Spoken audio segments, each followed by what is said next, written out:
እግዚአብሔርን ቃልን ዛሬ ሳምንት የነበራችሁ ሰዎች ዛሬ ሳምንት የተናገረውን ቃልን ንጹህ ልብ ይኑር በሚል ቃል የእግዚአብሔር ቃልን አካፈልናል። ጌታ ይመስገን። ክፍል 2 ዛሬ ደግሞ ችላ ወይም አልበግርባይ ልብን አስወግድ ይላል። ይገራ አጠገብ ያለ ሰው ችላ ወይም በልስት አልበግርባይ ልብህን አስወግድ በል። አለበለዚያ ከእግዚአብሔር ጋር ህብረት አይኖርም። ኢየሱስ ጌታ ነው። ህብረት አይኖርም። ዛሬ ሳምንት ተናግሬያለሁ።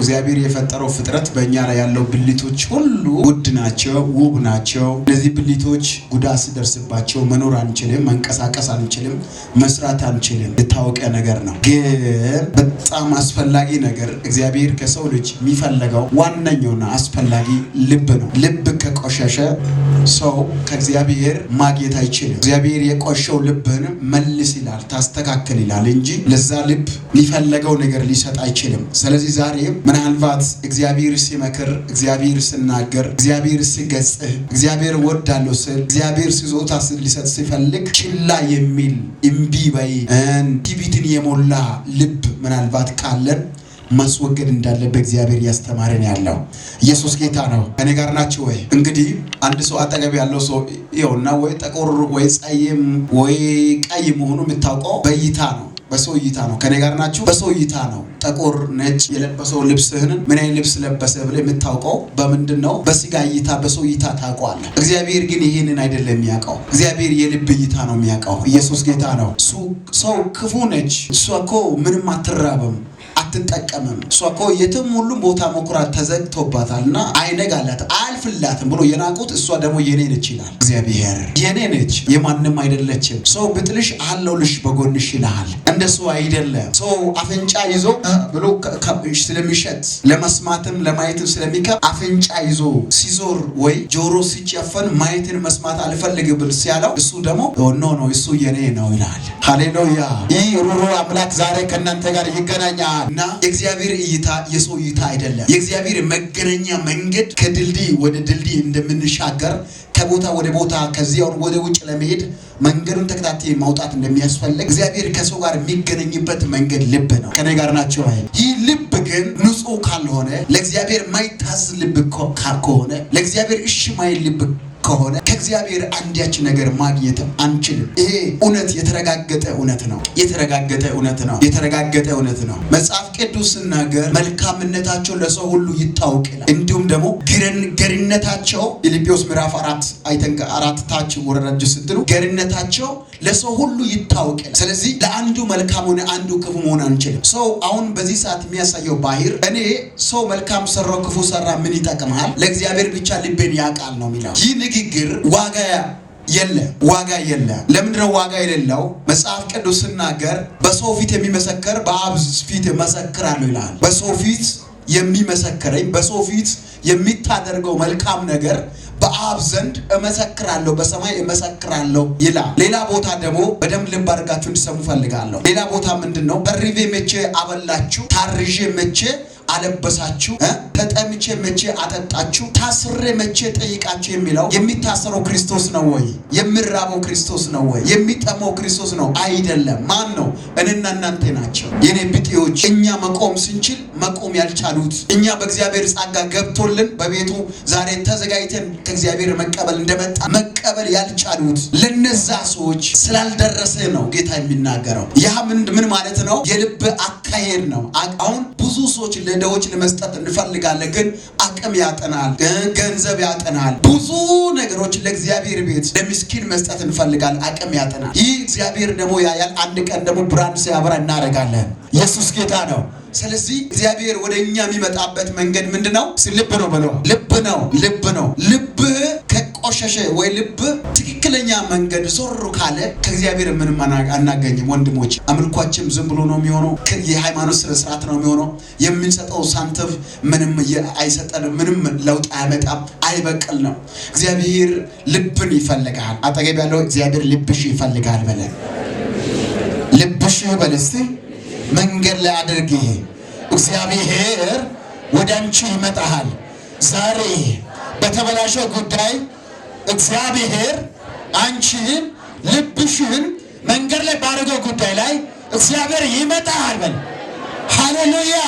እሱ በፈለገ በድንዳኔ ቢወጣ አልሰማ ብሎ ቢወጣ ዞሬ አንቀጣቅጣይ ነው ማስለቀቀው። ታምራት እየሰማ የደነደነ ልብ አለ። በዛ የእግዚአብሔር እጅ የተገለጠ የደነደነ ልብ አለ። የእግዚአብሔር ክብር እየተገለጠ የደነደነ ልብ አለ። እግዚአብሔር ቤት የጎበኘ የደነደነ ልብ አለ። በጣም እግዚአብሔር ከድቅድቅ ጨለማ አንስቶ አከብሮ በቤቱ ላይ እንዲቀመጥ አድርጎ ያለ ያንን ድነትን የረሳ የደነደነ ልብ አለ። የጨከነ ልብ አለ። የማይራራ ልብ አለ። በጣም ፈርዖንን ልቡን እኔ አጸናለሁ አለ እግዚአብሔር። በአንድ ታምራት ማስለቀቅ ስችል እንዳይለቅ አድርጋለሁ።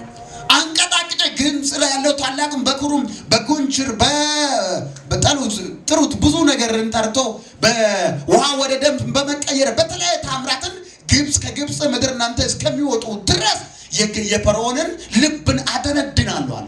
ያደነድነው ፈርዖን ጠንክሮ ሳይሆን እግዚአብሔር ልብ አደንድኖ ነው ያ ታምራት እስከሚያደርግ እዛ የቆዩት እንጂ አንድ ታምራት በቂ ነው።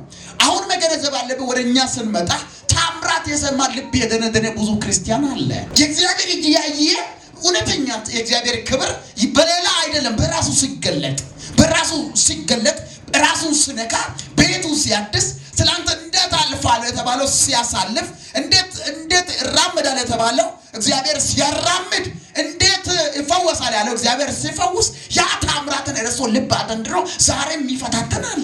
የለም እንደ ወዳጆች እንዴት ሰው እግዚአብሔር ዳንዳና ሰው ይላል።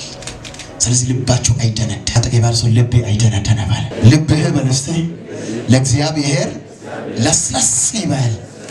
ሃው ለስለስ ለአምላክ እኔ ለሱ ተዘግቶ ሌላ የሚከፈት ልብ እኔ አያስፈልግም። መደነደን የለብንም። ድንዳነትን ማስወገድ ያስፈልጋል። ከህይወታችን ማስወገድ ያስፈልገናል። ኢየሱስ ጌታ ነው። ሁለተኛ አመፀኛ ልብን አስወግድ። የምን ልብን አልኩት?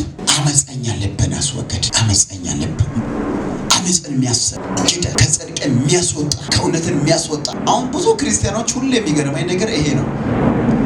ረጅም ዓመት ወጣት ከሆነ ከእናትን አባት በጌታ ሆኖ እየዘመረ ያገለገለ አድጎ ትልቅ ቦታ ደርሶ በአንድ ቀን ያ ሁሉ አግሎ ዜሮ ያደርጋል። ታውቃላችሁ? ገንዘብ የሰጣችሁ ጉልበት የሰጣችሁ ቤተክርስቲያን ገጠር ቸርች ታውቃለች። ጭቃ የለጠፋችሁ በተለይ ስራ የሰራችሁ እየተራባችሁ ያገለግላችሁ እየተራባችሁ ከራብ አካፍላችሁ ለጌታ የሰጣችሁ በአንድ ቀን ድፍርፍር እስም ሁላችሁ እያየን ያለ በአንድ ቀን ፍርስ ያደርጋል። በአንድ ቀን ይሄ የምንድን ነው? የአመፅ ልብ የዓለም ልብ ሲገባ ነው። እሱ እናንተ ከቤቱ ያባራል። አጋንንት ወይ ጨለማ መጥቶ ከቤተ ክርስቲያን ሰው ያባራል የሚባለው ዱላ ይዞ ይገባል ብሎ ሰው ይጠብቃል። ዱላ ይዞ አይገባም። እሱም ይዞ የሚገባው ሲስተም አመፅነት ይዞ ይገባል። ክፋት ይዞ ይገባል። ዘርነት ይዞ ይገባል። ስድብ ተራ ነገር ይዞ ይገባል። ከዛ ያባራል። ይዞ ገባ ማለት አባሬ ማለት ነው። ቸርች ገባ አገልገለ ገባ ወይ መንፈሳዊ ሰው ለገባ ማለት እያባሬ ነው ማለት ነው። መንፈሳዊ ዱላ የጨለማ ሲስተሞች የኃጢአት ውጤቶች ስንዋሽ ሐሜት ስናገር ክፉ ስናደርግ ኃጢአት ውጤት ስናደርግ የጨለማ ዱላ እያባረረን ያለው ማለት ነው።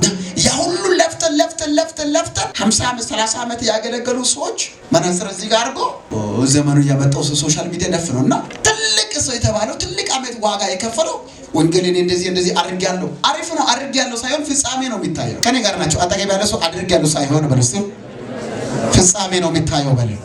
አሁን ያለበት ቦታ ማንም ዋጋ ሊሰጥ አይችልም።